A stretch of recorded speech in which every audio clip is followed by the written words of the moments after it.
ধরনের কার্যক্রম কোনোভাবে হইতে পারে না। কিন্তু হচ্ছে যেমন ওসির উনি আন্তরিক থাকলেও এখানে ওনার অফিসাররা বিভিন্ন ক্ষেত্রে আন্তরিক না। এখানে ওনার সেকেন্ড অফিসার হচ্ছে ফুললি করাপ্টেড।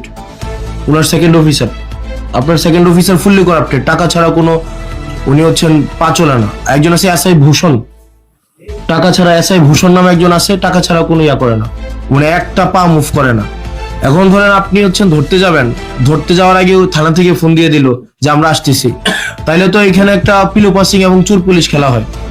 আপনি আপনার যারা অফিসার আছে আপনি ওনাদেরকে ওনাদের সাথে নিয়ে বসেন, এবং এটা না হয় খুব মানে জনরোষের শিকার হবেন আপনারা।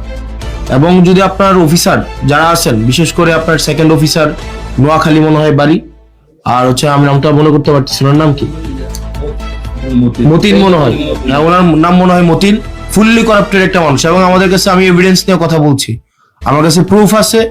এবং হচ্ছে আরেকজন আছে এসআই ভূষণ, ভবতোষ না, ভবতোষ, এসআই ভবতোষ টাকা ছাড়া এক কদম পা ফেলে না। এখন দেবিদ্বারে এই ধরনের কার্যক্রম কোনোভাবে হইতে পারে না। আপনার একটা স্বাভাবিক সাধারণ মানুষ আপনার হচ্ছে, এবং থানার মধ্যে আপনার থানা আপনি চালান না, আপনার থানা চালায় হেলাল, আপনার থানা হেলাল চালায়। এবং আমি এখানে মানে ফ্যাক্ট বেসড আমি কথা বলছি, একটাও না জেনে আমি কথা বলছি না। আপনার থানা চালায় হেলাল, হেলালের বাবা আগে চাকরি করতো, এখন হেলাল কোনো কোনো মানে ইয়া থেকে আপনি আমাকে বলতে পারেন এই ধরনের কথা, তো ধরেন আপনাদের লিগ্যাল প্রসিজারে না, এটা নাই সেটা নাই, আপনাদের এই জায়গায় থানায় এগুলা জিনিসগুলো ঘটছে, প্রত্যেক দিন ঘটছে। এবং থানায় হেলাল আপনার থানায় ঢুকতে পারবে না। আজকের পর থেকে আপনার থানা চালাবেন আপনি, আপনার থানা আপনার আইন অনুযায়ী চলবে, এবং থানার যারা সদস্য তারা হচ্ছে আপনার যারা আইন শৃঙ্খলা বা পুলিশ আছেন, আপনার আন্ডারে যারা পুলিশ আছেন তারা হচ্ছে আপনার থানা চালাবে। এখন থানা যদি চালায় এমন জন যার যে পুলিশ না, যার হচ্ছে এখানে কোনো চাকরি নাই, সে যদি থানা চালায়, থানায় কোন মামলা রুজু হবে, কোন মামলা রুজু হবে না, কোনটা মামলা এজাহারভুক্ত হবে, কোনটা এজাহারভুক্ত হবে না, তারপরে হচ্ছে আপনি আমাকে বলতে পারেন যে না এগুলা হয় না, এগুলা উনার কাছ থেকে অ্যাপ্রুভাল নিয়ে, এটা মৌখিক একটা অ্যাপ্রুভাল নিয়ে তারপরে থানায় হচ্ছে ভুক্তভোগীরা যাইতে হয়। আমি আপনার কাছে যত সহজে যাইতে পারি, স্বাভাবিকভাবে একটা ভুক্তভোগী এভাবে যাইতে পারে না। আমি আপনার কাছে যে সহজে আসতে পারি, একটা স্বাভাবিক ভুক্তভোগী, একটা গ্রামের ভুক্তভোগী স্বাভাবিকভাবে পুলিশ সম্পর্কে এগুলোর একটা স্টিগমা আছে, একটা ভয় কাজ করে। এটা একদিনে স্বাভাবিকভাবে যে পুলিশ মানে তারা চাচ্ছে তাদের ইমেজ রিগেইন করতে, মানুষের ফ্রেন্ডলি হইতে, এটা চেষ্টা করছে এবং আমরা এটাকে এপ্রিসিয়েট করি।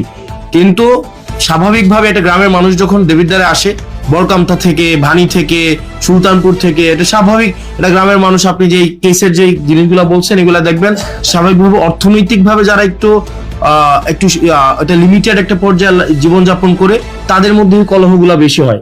আপনি দেখবেন যে অটো চালক, সিএনজি চালক, তারা যখন থানায় যায় দেখা যায় বেশিরভাগ ক্ষেত্রে তাদেরকে হয়রানি করে।